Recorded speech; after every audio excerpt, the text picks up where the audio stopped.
Bismillahirrahmanirrahim. Alhamdulillah Rabbil Alamin. Wassalatu wassalamu ala ashrafil anbiya wal mursalin wa ala alihi wa sahbihi ajma'in. Subhanaka la ilma lana illa ma 'allamtana innaka antal alimul hakim. Rabbi shrah li sadri wa yassir li amri wa hlul 'uqdatam min lisani yafqahu qawli.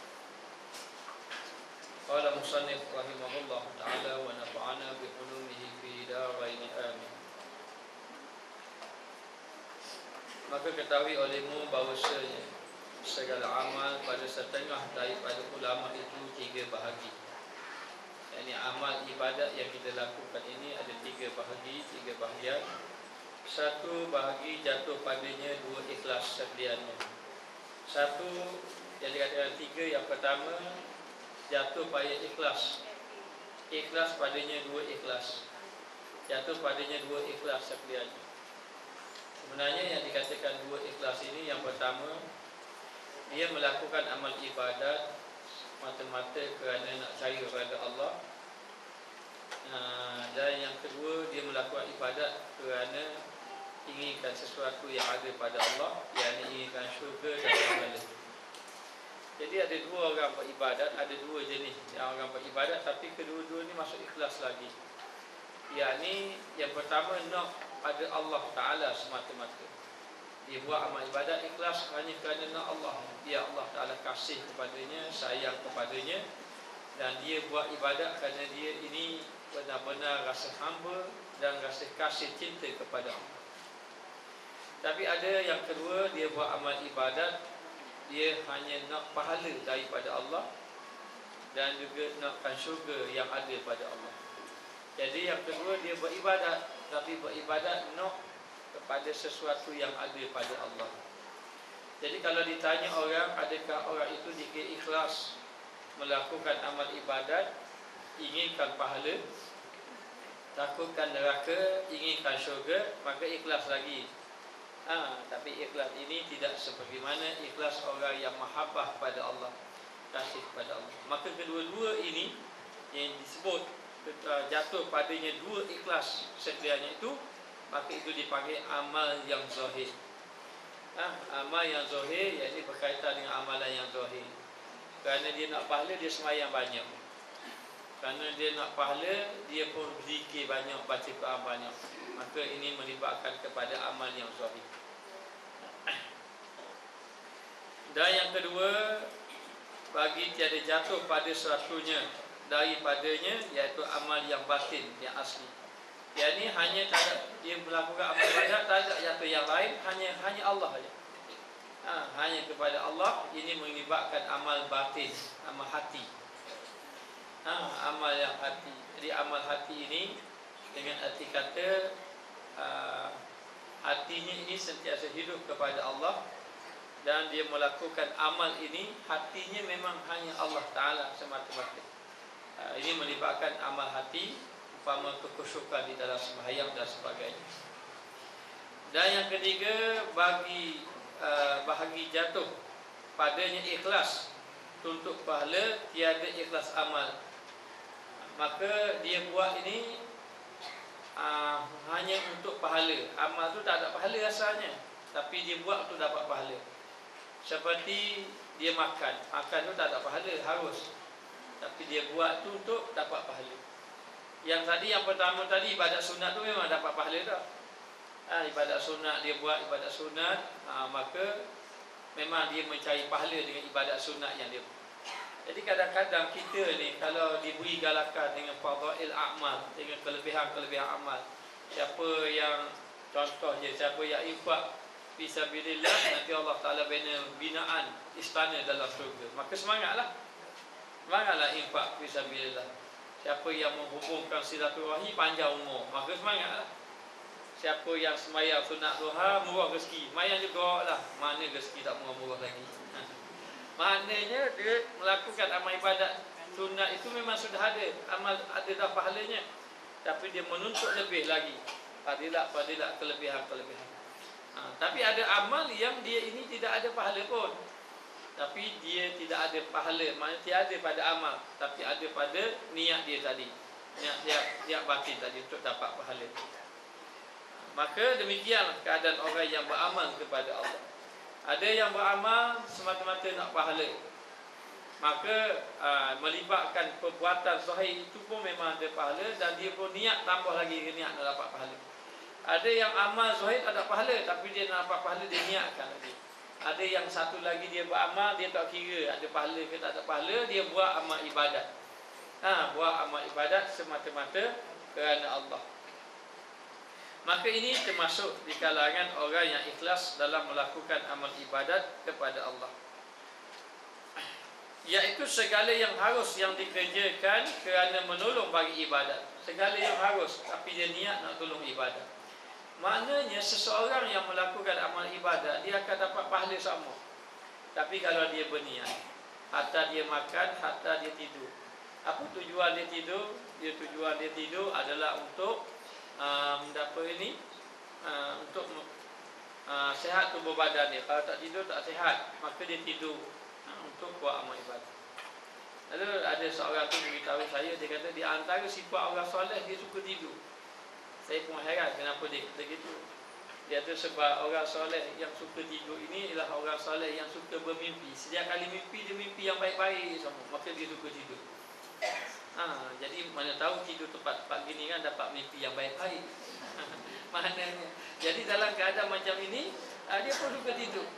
Maka bila suka tidur saja, akhirnya maknanya tidur dia pun jadi ibadat kalau dia niatkan untuk mendapat kebaikan, ibadat kepada Allah. Kata Syekh kami rahimahullah ta'ala, bahawasanya tiap-tiap amal yang dapat dipalingkan semata-mata kepada yang lain daripada Allah, daripada segala amal ibadat yang asli, jatuh di dalamnya ikhlas kamu, ikhlas amal kamu. Maka ibadat yang batin kebanyakannya jatuh pada ikhlas amal. Jadi ada amal yang sebut dari segi zahir, ada amal dari segi batin. Amal dari segi batin ni, orang yang buat riak ini, buat amal riak ini biasanya melibatkan amal zahir. Kalau dia berzikir dalam hati tak ada niat, dah riak, dah orang tak tahu, maka dia lihat dia beramal ibadat. Jadi dikatakan di sini,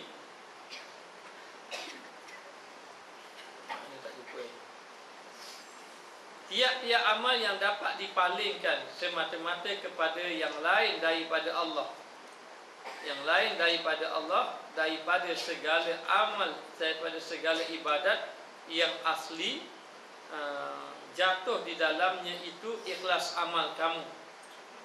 Boleh jatuh kepada yang lain pada Allah. Baik, contohnya begini, kalau kita sembahyang, boleh juga dalam waktu yang sama kita niat dapat pujian. Boleh ke tak? Boleh. Kita sembahyang itu kepada Allah, tapi dia boleh niat yang lain daripada Allah. Dia lain daripada Allah. Maknanya kita beramal pakai baik. Contohnya begini, saya baca Quran. Maka ketika saya baca Quran itu memang saya niat semata-mata kerana Allah. Tiba-tiba orang beri salam. Assalamualaikum Ustaz. Saya pun kata ada orang mari, baru tahu Ustaz ni rajin baca Quran. Maka saya pun baca Quran kuat-kuat sikit. Maka niat tu boleh lari tak kepada yang selain pada Allah? Boleh lari. Boleh lari itu dia panggil ikhlas pada amal saja, pada batin tak ikhlas. Amal dia tak ikhlas. Maka ikhlas pada amal begini.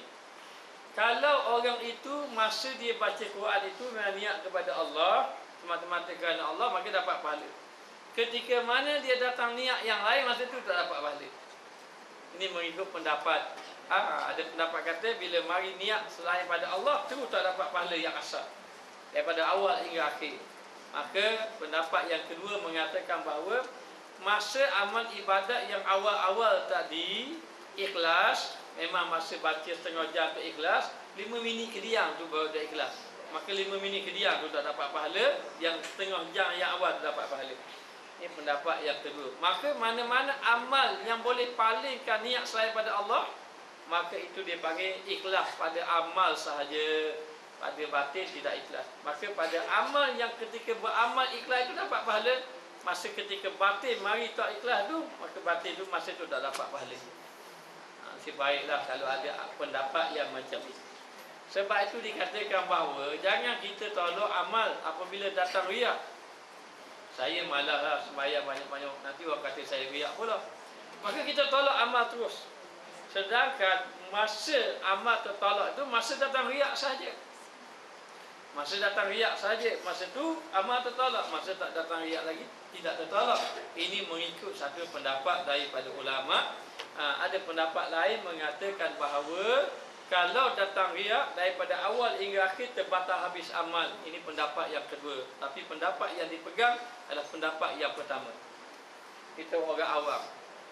Orang-orang yang muqarrabin, yang dekat dengan Allah, dia pegang pendapat yang pertama. Pendapat yang mengatakan bahawa kalau datang riak habis amal segala-galanya. Maka kalau boleh jatuh niat selain daripada Allah Ta'ala itu, maka ikhlas tu ikhlas, tapi ikhlas tu pada amal sahaja yang zahir. Payah sikit nak faham ni kan. Dia kata amal yang dapat dipalingkan semata-mata selain daripada Allah. Amal tadi dapat dipalingkan niat semata-mata selain daripada Allah. Dia boleh paling niat selain daripada Allah. Daripada segala amal ibadat yang asli, jatuh di dalam ikhlas amal kamu, jatuh dalam ikhlas amal. Maka ibadat yang batin kebanyakan jatuhnya pada ikhlas amal. Ibadat batin pun begitu juga, melibatkan kepada ikhlas amal. Kalaulah ketika itu tidak ikhlas, pastilah batin pun tidak ikhlas. Maka hak zahir itu tidak ikhlas. Ginilah, orang itu membaca Quran selama setengah jam. Setengah jam berapa minit? 30 minit. 20 minit yang pertama dia baca Quran, memang dia ikhlas kerana Allah. Maka ketika itu zahir dia memang ikhlas mata-mata kerana Allah. Ketika itu tinggal 5 minit lagi, setengah jam tu 5 minit lagi, datang orang bagi salam. Maka bila datang bagi salam, ketika itu dia pun niatlah, baru orang tahu aku baca Quran. Ataupun aku nak baca kuat sikit, nanti ramai orang minta tolong aku mengajar Quran. Ini contoh dia. Contohnya begitu. Maka ketika itu amal zahirnya sudah tidak ada. Amal batin dia ada tak? Apa dia amal batin dia?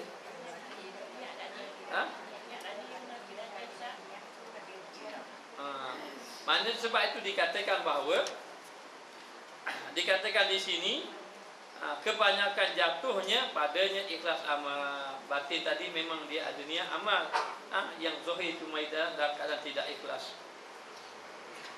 Kata Syekh,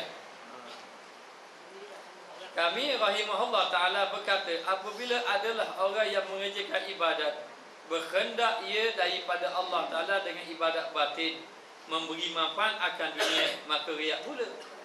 Kalau dia buat amal ibadat zahir amal ibadat, seperti dia baca Quran, tapi ada niat dah, awal-awal batin dia ada niat dah.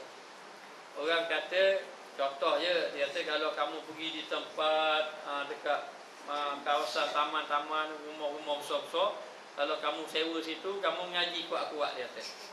Contoh. Nanti orang-orang dengar lagi, orang ramai nak mengaji, cari tak ada orang. Jadi orang tanya lah, boleh tak ajar mengaji, dia kata. Maka dia start daripada awal-awal dia mengaji tu, dia harap nanti kalau aku mengaji nanti, apa ni, adalah orang yang dengar tadi. Maka sudah niat awal-awal tadi macam tu untuk dapat manfaat dunia. Maka sepanjang amal dia tu dia riak kepada Allah. Amal tadi biar tak ada orang dengar pun, tapi niat tu begitu. Maka niat pada awal-awal yang sudah tidak ada ikhlas itu, maka itu dipanggil riak di sisi Allah dalam kita melakukan amal ibadat. Maka demikianlah. Tak kiralah apa ni, apa-apa pun. Kalau orang mengajar, cara mengajar. Orang baca Quran berlagu, cara baca Quran berlagu. Maknanya jadi demikianlah. Niat awal-awal itu dia ambil kira. Jadi siapa yang niat awal-awal untuk manfaat dunia, maka amal ibadat yang zahir itu tak dapat. Yang tadi dapat awal-awal bukan dunia, awal-awal Allah. Tadi kan dia niat awal-awal Allah. Dia niat awal-awal dia memang kerana Allah Ta'ala. Maka bila dia niat awal-awal kerana Allah, maka sepanjangnya niat itu dapat pahala amal ibadat zahir tadi. maka ketika datang riak tu yang zahir tu sudah tidak diterima. Maknanya. Tapi kalau awal-awal lagi sudah dunia, maka tidak sudah awal-awal amalan itu dah riak dah. Maknanya. Demikianlah, kena jaga awal-awal amal kita tadi, niat biar semata-mata kerana Allah. Kataku, maka tiada jauh tiba-tiba bahawa jatuh pada kebanyakan daripada pekerjaan ibadat akan dua ikhlas, yakni ikhlas amal dan juga ikhlas tuntut pahala. Jadi kadang-kadang dia buat semata-mata kerana Allah, itu ikhlas amal. Dan juga ikhlas tuntut pahala. Inilah kebanyakan orang jatuh. Maka tidak lagi masalah orang yang beramal kerana Allah dan kerana pahala, tak apa. Kerana pahala itu melibatkan akhirat. Tapi kalau kerana Allah, kerana pujian, maka itulah yang jadi masalah. Kalau kerana pujian awal-awal lagi, memang tidak ada bahagian langsung pahala ibadat. Tapi kalau awal-awal kerana Allah, kediam mari pujian, itu ada lagi bahagian dia. Bahagian kerana Allah dapat pahala, bahagian kerana makhluk tak dapat pahala. Kalau tengah-tengah macam tu. Tapi kalau awal-awal kerana makhluk dah, kerana dunia, maka tak dapat langsung pahala. Bahkan amal ibadat itu dipanggil riak. Dia ni buat semata-mata tunjuk orang. Tapi nyanyilah kalau orang tak dengar. Dia niat memang nak suruh orang dengar. Orang dengar saja tapi niat kuat, orang pun tak dengar pun. Maknanya dia sembahyang tu nak suruh orang tengok dia ni bagus. Tapi orang tak cara pun dia. Dia mari suara je, sok-sorak. Maka amal ibadat dia tak ada pahala. Tidak ada pahala, maknanya. Demikianlah kena jaga dalam ibadat kepada Allah Subhanahu wa taala. Dan demikian lagi segala nawafil. Nawafil ni ibadat yang sunat. Yakni amal yang sunat wajib padanya ikhlas yang diriwayatkan sekaliannya pada ketika masuk mengerjakan akan dia. Begitu juga lah ibadat yang sunat, kena ikhlas amal dan juga ikhlas batin. Zahir dan batin itu kena ikhlas. Dan segala perkara yang mubah, mubah ni perkara yang harus sekaliannya yang dikerjakan kerana iddah. Iddatun yakni menolong atas pekerjaan sunat tadi, ataupun yang lainnya jatuh di dalam ikhlas menuntut pahala juga, tiada ikhlas amal kerana ia tiada dapat pada dirinya qurbah, tetapi ia menolong atas qurbah juga. Jadi melakukan amal ibadat yang harus tadi, untuk menolong ibadat sunat. Apa dia ibadat yang harus tapi nak tolong ibadat sunat ni, ataupun ibadat harus tapi ia menjadikan ibadat itu sunat. Seperti apa? Seperti dia ini minum, dapat minum pula. Dia seperti dia makan minum lah, makan. Tapi dia niat dia makan minum ini adalah untuk tujuannya nak sihatkan tubuh badan untuk melakukan ibadat kepada Allah. Jadi banyak ulama-ulama, wali-wali Allah Ta'ala, dia selalu minum air kopi. Kopi. Tujuan dia apa? Tujuan dia nak berjaga malam untuk melakukan ibadat. Maka minum kopi itu dapat pahala. Saya pernah datang, ada seorang ulama ni. Ulama mana lah? Luar negara. Datang sini. Lepas tu minum air sekali dengan saya. Lepas tu tanya, Syekh kahwah, nak kopi ke nak teh? Dia kata nak kopi. Jadi dia tanya saya, kopi. Kata saya kopi juga lah. Kata. Jadi saya pun ikut dia kopi. Dia kata kopi ini syurabus solihin, minuman orang-orang soleh. Minuman orang-orang soleh, dia kata. Jadi sebab itu saya malam-malam saya selalu minum kopi. Tapi bukti solehnya minum kopi bukan minum buat jaga benda apa. Dia buat baca Quran, dia berzikir untuk benda apa ni, niat macam tu. Maka kalau dia niat macam tu, dia minum kopi ke tak kira lah. Kopi ke dia makan apa-apa ke untuk sihat tubuh badan, untuk melakukan amal ibadat, maka perbuatan harus yang menolong ia kepada ibadat, kepada perbuatan harus yang menolong kepada ibadat sunat. Jadi kalau harus dapat pahala tak? Harus dapat perkara harus saja minum semata-mata dapat pahala tak? Tak dapat pahala sebab benda harus Harus ni kita buat tak dapat pahala, kita tak buat pun tak ada apa-apa. Itu harus. Maka kalau minum saja-saja je minum, tak juga rugi lah minum saja-saja. Baik minum dapatkan pahala, betul tak? Maka dia minum untuk niat untuk dapat pahala. Maka perkara harus memang dia akan ikhlas pada dapat pahala je. Kerana perkara harus, kalau dia tidak niat perkara harus, dia akan tak dapat pahala, tak dapat dosa pun. Apa itu perkara harus? Macam kita kata kita ada kenderaan. Kalau anda kita nak pergi mana-mana, dosa ke kita nak pergi tahanan? Tak dosa. Maknanya tidak berdosa dengan tu. Dia kenderaan kita nak pergi sini-sini. Tapi kita nak jadikan kenderaan tu biar dengan sabit kenderaan kita dapat pahala. Maka kita gunakan kenderaan tadi, kita pergi ke masjid dapat pahala. Dapat pahala. Jadi perkara harus itu mendapat pahala, maka tidak dia ikhlas kok. Tapi ikhlas bagi amal, bagi yang dapat pahala. Sebab orang ikhlas ni ada dua. Semata-mata kerana Allah tak kira pahala, semata-mata kerana pahala itu pun ikhlas. Jadi perkara harus ni biasanya orang buat untuk mendapat pahala. Maka ikhlas dia pada mendapat pahala. Jadi kena fahamlah ikhlas. Orang buat ibadat kerana pahala ni ikhlas juga. Jadi ada orang di antaranya, kalau guru saya dahulu dia suruh baca kitab Jauhar Mauhub. Di antara dalam kitab Jauhar Mauhub wa min bihatul qulub itu, kitab itu membahaskan tentang fadilah-fadilah. Siapa yang pakai serban pahala begini, siapa yang bersugi pahalanya begini, siapa yang sentiasa ada wuduk pahalanya begini. Jadi dengan pahala-pahala jadi semangat ibadat, semangat beribadat. Maka beribadat dia untuk dapat pahala. Tak ikhlas ke gitu dapat pahala? Ikhlas ke tidak ikhlas? Masih lagi ikhlas. Walaupun dia beribadat untuk mendapat pahala. Hanya ikhlas itu ikhlas orang pekat rendah lah. Kan pekat tinggi ikhlas dia tak kira dah. Pahala ke syurga pun. Ini contoh Nabi kita Muhammad sallallahu alaihi wasallam. Ketika mana dia semayang banyak sampai Aisyah tegur dia. Dah sudah jamin syurga apa banyak-banyak. Dia kata aku nak jadi hamba yang bersyukur. Kita kalau sudah jamin syurga, relax aja kita. Kalau tak jamin syurga pun tidur waktu. Belum lagi dijamin syurga. Kalau jamin syurga lagi relax saja. Tak gaduh-gaduh tu. Baik, lalu dikatakan bahawa orang yang buat kerja harus ini untuk menolong kepada ibadat sunat, maka dia masuk dalam ikhlas pada menuntut pahala. Tiada ikhlas amal. Ikhlas amal ni semata-mata kerana Allah, tak juga kerana pahala je.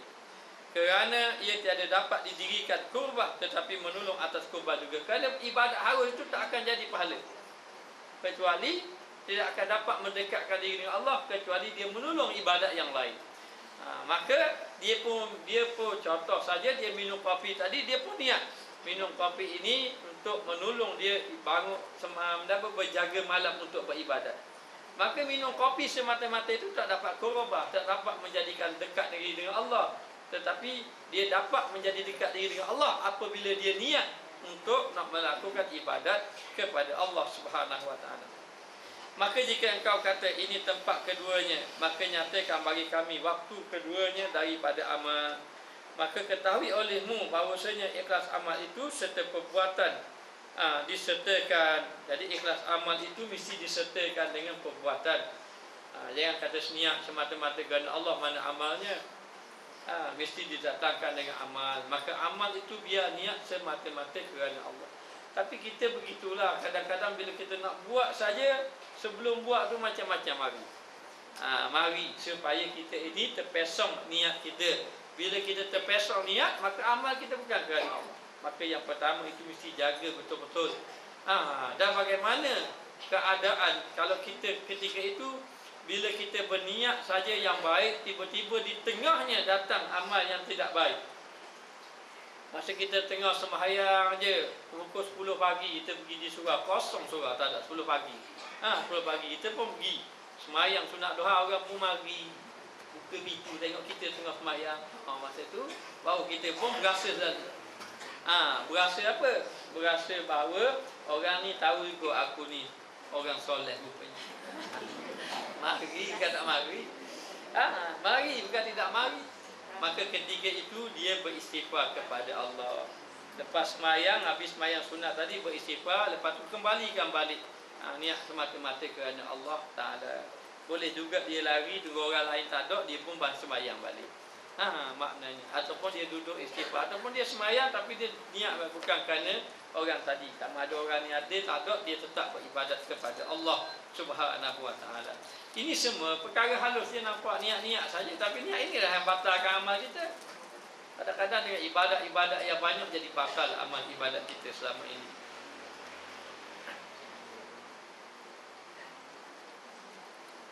Maka ketahui bahawasanya ikhlas amal itu serta perbuatan disertakan, yakni disertakan pada permulaan perbuatan, masa mula-mula. Ikhlas kerana Allah Ta'ala ni, dia kira masa mula-mula tu mesti niat mata-mata kerana Allah. Kan saya sudah beritahu, kalau sudah awal kerana dunia, maka memang awal-awal tak ada pahala. Kalau sudah awal-awal lagi kerana dunia, maknanya. Jadi begitulah, kalau dia pergi belajar, ataupun dia niat masa nak pergi belajar tu, dia kata saya nak pergi luar negara lah. Nanti sebab kalau saya tak duduk luar negara, orang kata saya komang. Maknanya, jadi saya pergi luar negara ini tujuannya nanti orang balik baru orang tahu, saya lah orang yang terhebat dalam kampung saya. Maka ketika awal-awal niat tak betul, dia pergi belajar saya sepanjang tu tak betul. Kecuali dia kena baki balik niat. Sampai setengah jalan dulu, dia belajar, tiba-tiba syekh pun cerita niat begini ini, dia pun tersedar, oh selama ni aku niat dulu masa awal dulu memang tak betul. Maka dia niat ketika itu, maka ketika itu dikira balik yang awal permulaan. Yang sebelum pada tu kira tak jadi. Mesti semata-mata kerana Allah. Awal niat permulaan tu betul.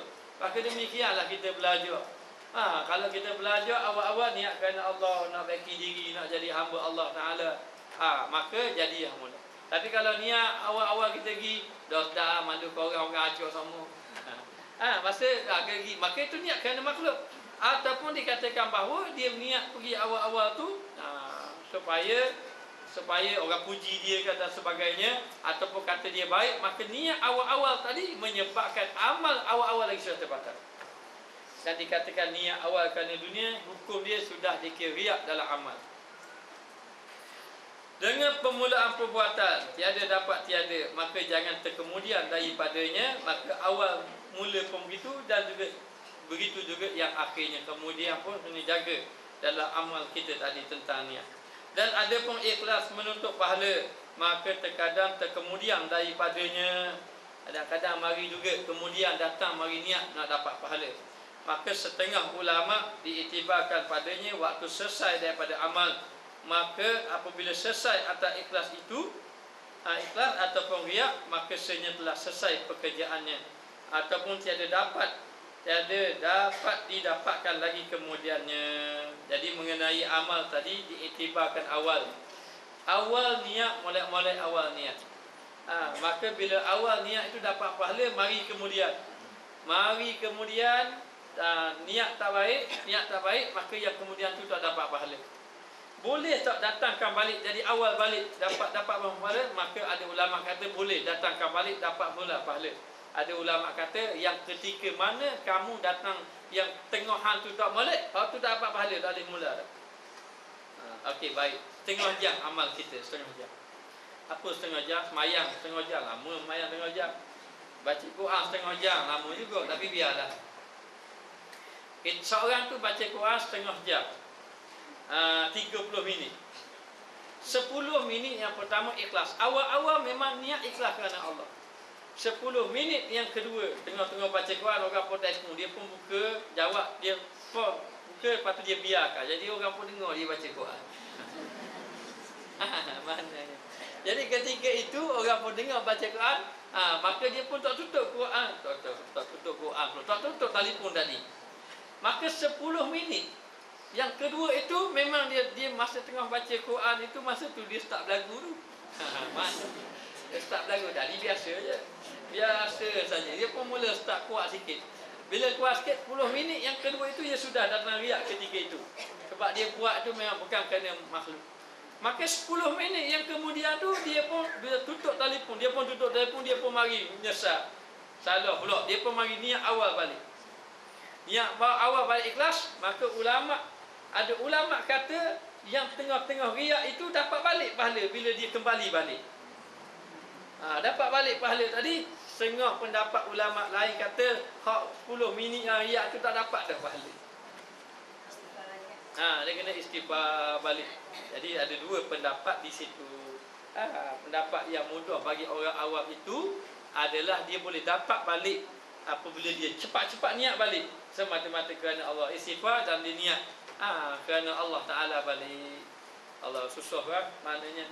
Begitulah keadaan kita, hilang pahala dapat balik, hilang pahala dapat balik. Rasa-rasa banyak hilang pada dapat. Maknanya sebab tu susah hati. Tengah-tengah mengaji orang saya pun susah hati. Tengah-tengah mengaji orang mari pun dah susah hati. Ya Allah, susah. Kalau niat tak berubah tak apalah. Ini kita membahaskan tentang niat berubah. Bila niat berubah, hilang pahala. Maka bila niat balik, dapat balik. Maka dapat balik tu dapat semua sekali dah. Maka ada kata tak dapat dah yang tadi. Ada kata dapat balik. Begitu keadaan dia.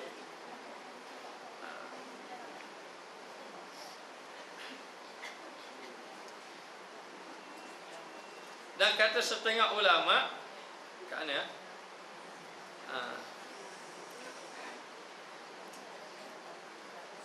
Dan mazhab yang lain daripada ahli sunnah, kata karamiyah, dapat didapatkan dia selama belum lagi mencapai akal yang dituntutnya dengan riak. Maka dapat ia dirikan ikhlas pada yang demikian amal itu. Maka apabila sudah tercapai yang dituntut, sebenarnya telah luput. Ini pula satu lagi. Ini bukan mazhab ahli sunnah wal jamaah. Tertolak. Payah kan nak faham, kena faham betul-betul ni. Ini pendapat daripada karamiyah begini. Yang tadi saya beritahu ahli sunnah. Ahli sunnah tadi, kalau kita niat awal-awal nak dapat pujian, maka kita start baca Quran awal-awal dapat tak pahala? Tidak dapat. Sebab awal-awal lagi dia dah niat kerana makhluk dunia. Maka dia pun niat Allah. Maka dia pun bacalah Quran. Maka sepanjang baca Quran setengah jam tu tak dapat pahala. Sebab apa? Sebab niat awal. Tapi kalau dia niat awal kerana Allah, 10 minit kemudian orang puji, dia pun rasa riak, maka dapat tak pahala. Yang awal tadi dapat pahala. Pakai faham itu tak ahli sunnah. Tapi kata karamiyah tadi, mazhab karamiyah tadi, huraian dia begini. Kalau baca itu tak faham, tapi huraian begini. Kalau orang tu niat dia baca Quran nak dapat pujian, awal-awal lagi dia niat nak dapat pujian, maka dia pun baca Quran. Dia baca Quran, mana tak ada puji lagi ni. Tak ada puji lagi. Maka ketika mana dia baca Quran tadi, masa selagi mana pujian lagi tak dapat, kata karamiyah dapat berapa pahala, dia kira ikhlas lagi. Kata mazhab karamiyah, sampai ketika orang puji dia baru tak dapat pahala. Ini mengikut pendapat mazhab karamiyah. Tapi pendapat ini ditolak. Kita tak pegang yang pandangan ini. Pandangan ini. Jadi pandangan yang dipegang oleh ahli sunnah, orang itu niat awal-awal kerana nak dapat pujian, maka awal-awal niat, awal-awal amal tu sudah tak dapat pahala. Sebab tu disebut kir innama a'malu binniyat, setiap amalan tadi berdasarkan kepada niat. Lalu dikatakan bahawa dapat didapatkan, mana dapat pahala? Dia selama belum lagi mencapai akan dituntutnya dengan riak, sebelum lagi dia mendapat pujian tadi. Lagi mana tak dapat pujian lagi tu dapat pahala lagi. Maka dapat ia dirikan ikhlas, dia ke ikhlas lagi. Pada yang demikian amal itu, apabila sudah tercapai yang dituntut, apabila orang dah puji dah dia tadi, maka telah lupa baru tak dapat pahala. Ini pendapat ini dia tak ada. Kita pendapat kita awal-awal lagi kena jaga. Kena jaga awal-awal lagi kena jaga. Jaga maknanya. Kata setengah ulama bahawasanya segala fardu itu dapat didirikan ikhlasnya padanya hingga mati. Hingga mati. Maknanya segala, kata ulama, segala perbuatan fardu tadi dapat didirikan ikhlas hingga pada mati. Sebab ikhlas ini gini, ini setengah ulama. Orang ikhlas ini, orang puji tak puji dia tetap buat. Semayang 5 waktu, kalau orang keji dia tetap buat agak sebab wajib. Orang pun kata bagus awak semayang 5 waktu, tak tinggal awak semayang 5 waktu. Maknanya dia kata bagus sungguh. Ayah dah nak cari sembahyang 5 waktu sehari penuh, dia kata. Boleh buat menatu katanya. Dia pun semangat sana. Kalau dia kata, saya malah sembahyang jadi riak pula, dia akan tinggal sembahyang fardu, dia tak akan tinggal. Maka oleh kerana orang puji tak puji dia tetap sembahyang, maka setengah ulama kata sembahyang yang waktu itu, yang wajib itu termasuk dalam ikhlas itu. Setengah pendapat kata ulama kata begitu. Sebab di antara ciri orang yang ikhlas ini, orang puji ke tak puji sama je, dia tetap buat. Maknanya orang puji ke tak puji ke dia buat. Maka demikianlah kita ini disuruh beramal kalau boleh. Kalau orang puji pun kita buat, orang tak puji pun kita buat, orang kata pun kita buat, selagi mana benda tu baik. Maknanya ni setengah ulama lah kata demikian. Tapi kita berpegang kepada tadi lah, tengok atas niat tadi lah. Maknanya kadang-kadang tak semayang pun, tapi baru menikah semayang jugalah. Jadi tua kata apa kot, semayang jugalah. Semayang juga. Bila semayang juga, puas tua pujuk jadi imam. Puas tua pujuk jadi imam.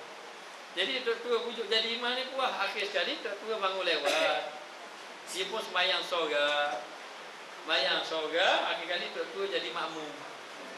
Masa itulah semayang subuh 3 rakaat. Tua dia kata 3 dah bang dah ingat nak tambah segi, ingat cukup dah 4.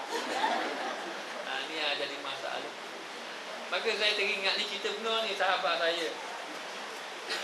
Sahabat saya dia pergi rumah kawan dia masa belajar pondok, dia pergi rumah kawan. Ni selingan saja ni. Dia pergi rumah kawan. Jadi bila pergi rumah kawan dia ni ayah dia suka baca Quran.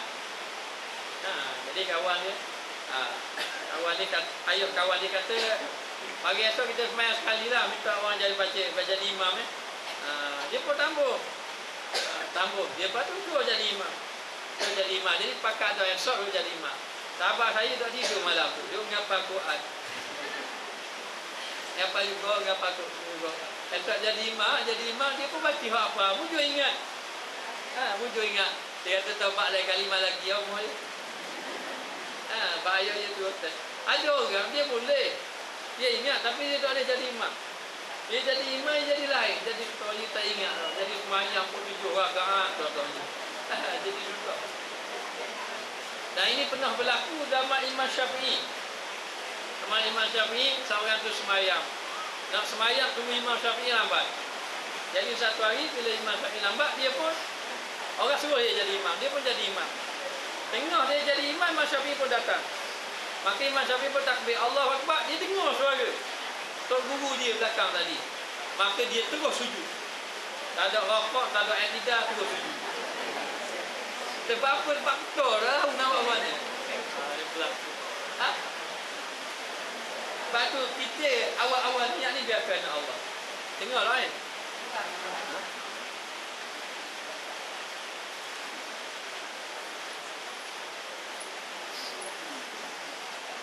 Dan ada pun yang nawafil, yang sunat-sunat, maka tiada jalan kepada yang demikian itu padanya. Katanya, ada pun sunat-sunat, dia tak kira. Maknanya tak boleh nak kata ikhlas lagi. Dia tengok pada amal. Kadang-kadang sunat ini, bila dipuji, kita buat. Bila orang kata, kita tinggal. Awak tajim, main sunat duha, nak tunjuk orang tu, kita pun malah. Maknanya, maka sudah tidak ikhlas kerana kita meninggalkan ibadat kerana makhluk. Maknanya, tapi ibadat wajib orang puji ke orang keji kita tak buat. Maka kata setengah ulama, yang wajib boleh masuk dalam ikhlas, tapi yang sunat tak boleh ada lagi gitu. Katanya begitulah. Dan perceraian ni perbezaan antara keduanya, ibadat sunat dan ibadat wajib, bahawasanya Allah Ta'ala memasukkan akan hambanya di dalam fardu. Allah Ta'ala memasukkan hambanya dalam fardu, maknanya Allah Ta'ala wajibkan. Dalam fardu ni wajib kena buat. Maka diceritakan daripada kurnianya, dan Allah Ta'ala beri daripada kurnianya, dan juga memudahkan akan dia padanya, dan Allah Ta'ala mempermudahkan. Kadang-kadang ibadat sunnah dengan ibadat wajib, senang ibadat wajib pada sunnah.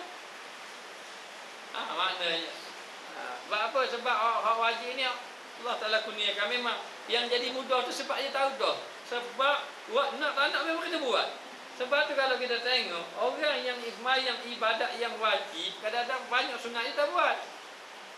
Kalau dibandingkan baik, kalau sembahyang Jumaat contohnya, lepas daripada sembahyang Jumaat, orang yang sembahyang sunat ba'diyah tu sikit je, orang lain banyak sembah, banyak lari maknanya. Jadi kadang-kadang yang sunat dengan yang wajib tu jadi mudah buat dibandingkan dengan yang sunat. Begitu juga sembahyang sunat rawatib. Maknanya kalau satu surau itu semua yang sembahyang wajib itulah semua yang sembahyang sunat rawatib. Alhamdulillah makmur surah tadi. Tapi kadang-kadang yang sembahyang sunat yang wajib itu memang ramai, yang sunat rawatib itu tengah angkat takbir, ni tak depan itu lagi dan sebagainya. Maknanya kadang-kadang Allah Ta'ala maknanya yang wajib itu dipermudahkan dibandingkan dengan yang sunat. Apa yang sunat tu, yang wajib tu sebab tu kita tebal juga gana-gana buat. Tapi yang sunat tu kata sunat je. Maknanya tak apalah, tak buat apa tak apa, bukan dia dapat dosa. Dia gaduh ni lepas mayang pun gaduh, padahal duk kat motor depan tu je. Tak balik-balik pun maksudnya. Nak gaduh-gaduh ada apa-apa kerja tak ada pun. Tapi begitulah, jadi berat nak melakukannya.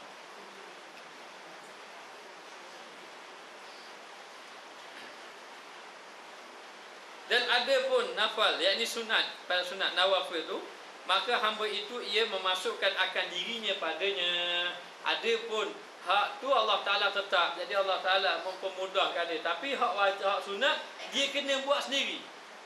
Dia yang memasukkan dirinya, dia yang menetapkan aku nak buat ke tak mau buat. Yang wajib Allah Ta'ala tetap, mana-mana kena buat. Kerana wajib ni mayusabu ala fa'lihi wa yu'aqabu ala tauqihi. Kata ulama, wajib tu kamu buat mesti dapat pahala. Tapi kalau kamu tak buat, kamu akan dapat dosa dan azab.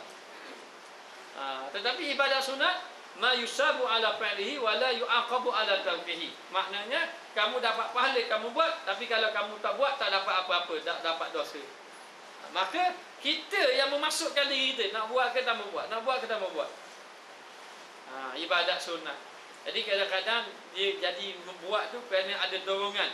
Apa dorongan dia? Contohnya kita nak sembahyang sunat rawatib malam, maka kita pun teringat sembahyang sunat rawatib ini menampung sembahyang wajib kita. Maknanya kalau kita pesa 40 tak apa, kita boleh 38 saja. Dia ada karimat, maknanya dia ada markah yang boleh dibawa. Mana tahu sembahyang wajib tadi boleh 35 merah nyala. Maknanya jadi kena sembahyang sunat tambah. Sembahyang sunat lah tambah. Maknanya jadi dapatlah markah tadi merah ni warna lain kau. Anak buah saya, apa ustaz raih warna hijau? Saya kata nak mengundi. Nanti maknanya terus buat masalah. Baik. Lalu dikatakan bahawa tambah. Boleh menambahkan. Jadi dengan sebab tambah tadi jadi apa? Jadi semangat. Jadi semangatlah buat amal ibadat. Maka ibadat sunat atas diri kita sendiri. Tapi saya tanya pula tuan guru saya, kata ustaz rajin sungguh buat amal ibadat. Rajin sungguh. Dia buat kadang-kadang main sunat 2 tak main 2-2, 8 rakaat dia buat. Yang herannya di jalan mana-mana dia akan singgah saja. Dia akan singgah di masjid, bukan hak wajib hak sunat tu. Dia singgah pergi mayang sunat Tuhan. Mayang sunat Tuhan rajin sungguh.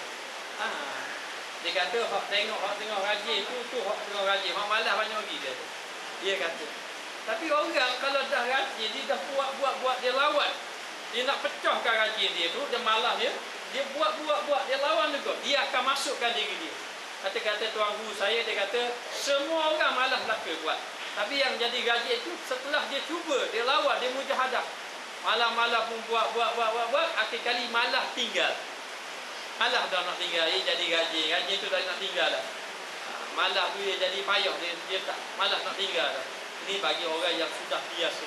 Maka dia ada bahagian ni, dia kena kata tuan guru, kadang-kadang Allah tak tetap. Orang ini kalau sudah sembahyang sunat 100 rakaat, 10,000 rakaat, dengan sendiri jadi rajin. Jadi nak sampai ke tahap tu jadi gitu. Tu gambarannya begitulah. Kena rajin. Jadi rajin-rajin ni orang tadi usaha kena masukkan dirinya dalam dalam melakukan amal ibadat kepada Allah. Itu ibadat sunat. Dan kena ingat, ibadat sunat dengan ibadat wajib mana besar pahala? Besar ibadat wajib. Kalau orang tu semayang tahajud, dia semayang tahajud 8 rakaat, subuh dia tak semayang. Maknanya tidak ada manfaatlah sembahyang tahajud dia tu. Sebab sembahyang wajib itu lebih afdal daripada sembahyang sunat. Walaupun dia kata sembahyang isyak mudah, sembahyang subuh mudah, sembahyang tahajud payah dia boleh buat. Maka memadai, tidak memadai. Mesti yang wajib tak wajib. Kena laksanakan yang wajib. Dan ada juga mengatakan bahawa, ada pendapat mengatakan bahawa kalau orang itu ada sembahyang ibadat wajib yang ditinggalkan, dia tak boleh buat ibadat sunat kecuali buat ibadat wajib dulu. Ada tak dengar begitu? Ada. Contohnya orang yang sembahyang, dia ada tinggal sembahyang qadha masa zaman muda-muda dulu. Mana-mana yang ada dulu zaman-zaman muda dulu yang tinggal sembahyang, harap-harap tolong qadha. Tolong qadhakan, catat. Catat. Tuan guru saya daripada kecil dia duduk pondok. Masa kecil dia duduk pondok. Maka masa dia kecil dia duduk pondok itu dia tak pernah tinggal sembahyang. Sampai ke dia besar, sampai ke dia tua, dia tak pernah tinggal sembahyang. Tapi dia beritahu pada saya, dia kata dia qadhakan sembahyang dia 2 tahun. Dia qadha sembahyang dia 2 tahun. Padahal dia tak pernah tinggal sembahyang. Dia qadhakan sembahyang dia selama 2 tahun. Jadi, begitu dia suruh. Apa kadang-kadang mari mikir. Kadang kita fikir rasa-rasa tak ada dah ni. Masa zaman kita umur 15 tahun tak pernah tinggal dah. Tak pakai sekarang. Maknanya hanya awal kemudian saja. Dah, kena qadha. Maknanya kena qadha. Qadha ni ada 2. Satu qadha untuk untuk sembahyang yang telah tinggal. Yang kedua kita boleh qadha yang dahulu sembahyang kita lalai tadi. Yang dulu qadha. Jadi nak qadha mana? Hak dulu ni dulu lebih ingat adalah ni. Tak apa, banyakkan sembahyang kau, banyakkan sembahyang. Insya-Allah. Baik.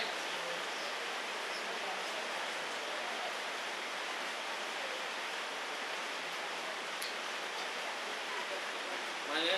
Dan hamba itu memasukkan akan dirinya padanya.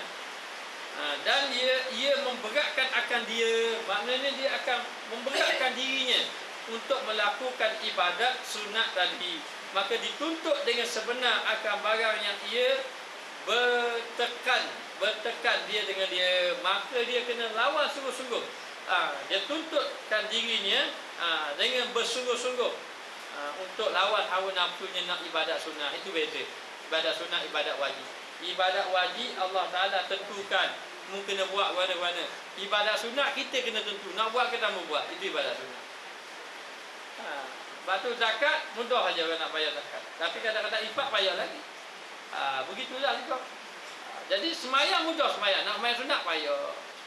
Payah mana nak semayang sunat.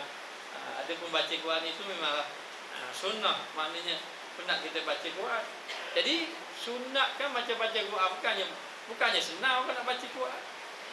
Payah orang nak baca Quran. Tapi yang boleh baca Quran semua dia kena rajin.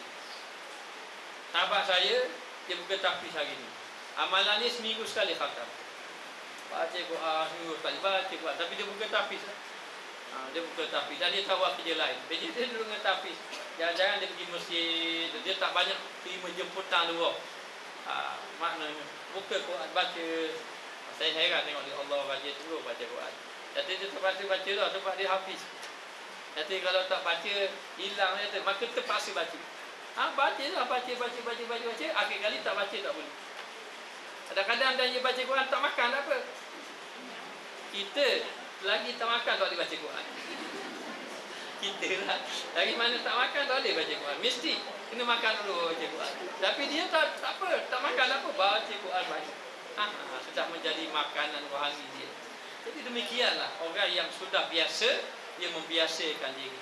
Jadi biasakan diri ada setengah kata tunggu 40 hari. Tunggu 40 hari, sudah 40 hari jadi biasa, maka jadi ringan yang lain. Katanya begitulah maknanya.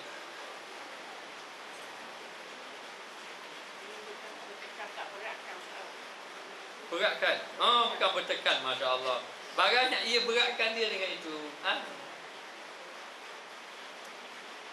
Maka dituntut dengan sebenar akan barang yang ia beratkan dia itu. Terima kasihlah. Kataku, pada segala masalah ini ada faedahnya. Masalah ini ada faedahnya. Dan iaitu bahawasanya orang yang telah mendahulukan daripadanya riya atau meninggalkan ikhlas pada satu amalnya, maka didapatkannya yang demikian itu, dan dapat yang diiringnya akan dia salah satu daripada akwal ini yang telah tersebut itu. Ini faedah dia, maknanya kesimpulan dia. Mana-mana orang yang melakukan amal ibadat pada awal-awalnya dia telah mendahulukan riya, maknanya telah mendahulukan makhluk. Awal-awal dia buat amal ibadat memang untuk manusia puji dia, maka tidak ada amal baginya lagi. Awal-awal lagi dia buat amal ibadat dan seorang puji, maka dia buat sepanjang amal ibadat itu untuk dapat sama ada orang puji dia ke tak puji dia, tetap tak dapat pahala. Tu faedah dia punya tu. Hanya dia kena iringkan.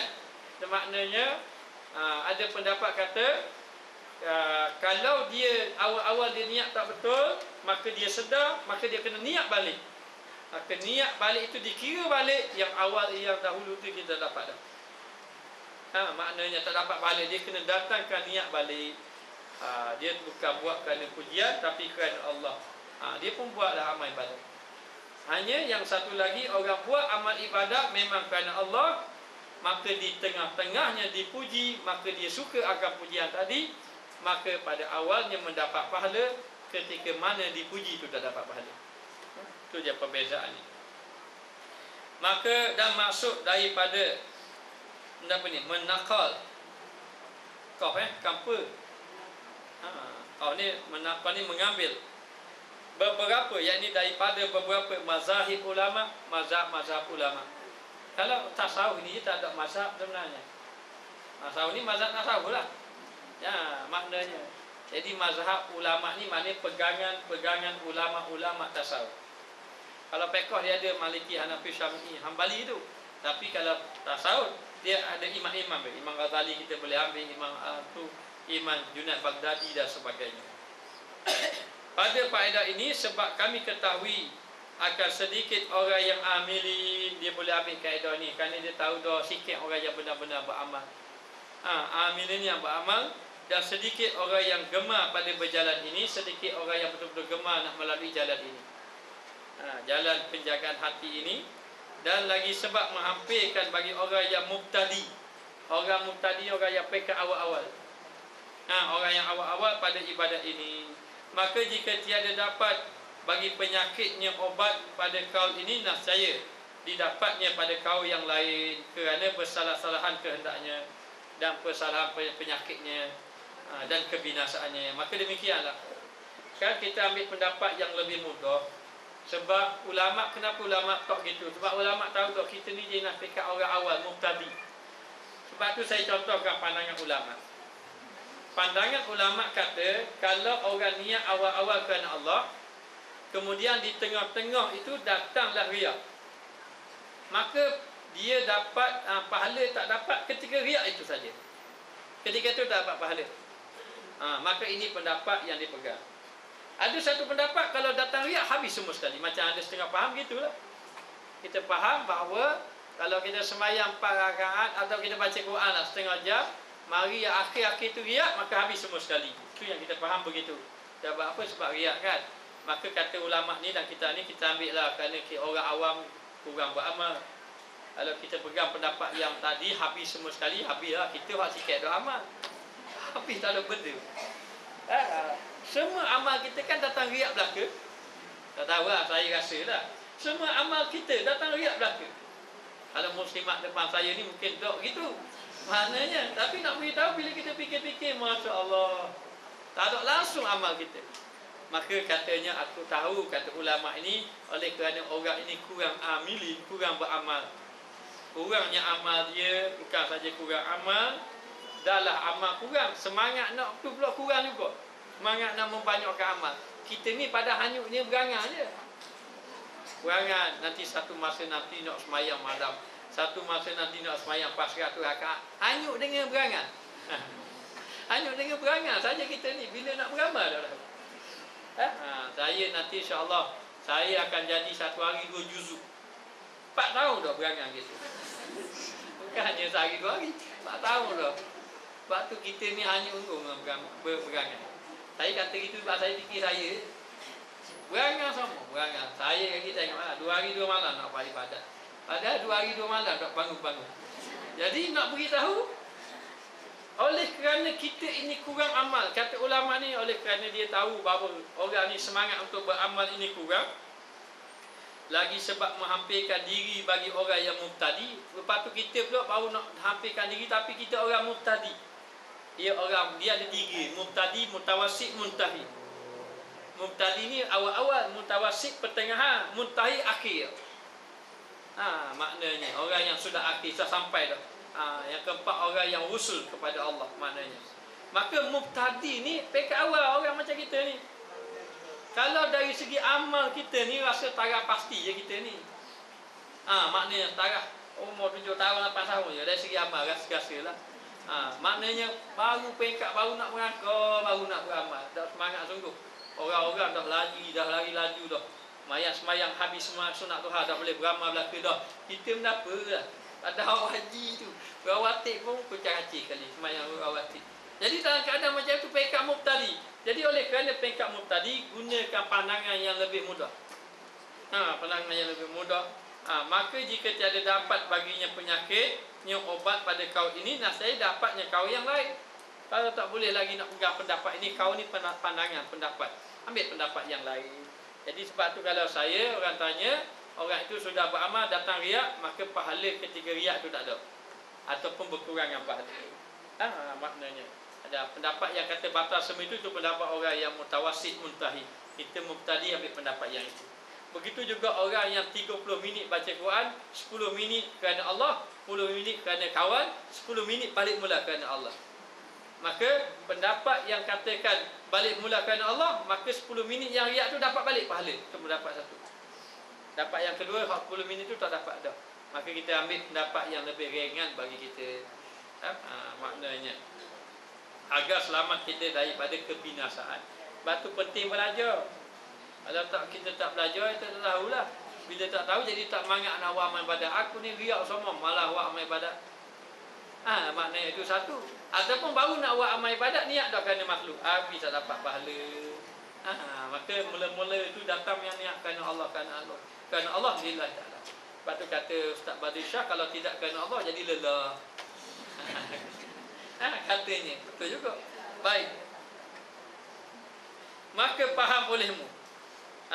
Kamu setelah faham, dapat petunjuk insya-Allah Ta'ala, insya-Allah dengan izin. Maka jika engkau kata adakah tiap-tiap amal berkendak pada ikhlas, satu-satunya sendirinya, maka ketahuilah olehmu bahawasanya persalah-salahan pada yang demikian itu.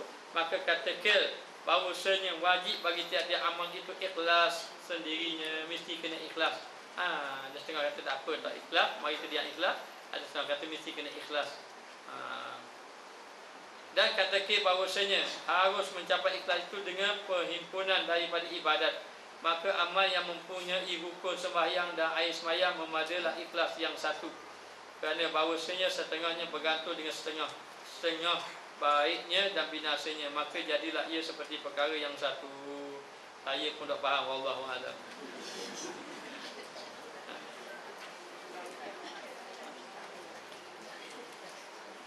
Bismillahirrahmanirrahim. Rabbana zalamna anfusana wa illam taghfir lana wa tarhamna lanakunanna minal khasirin.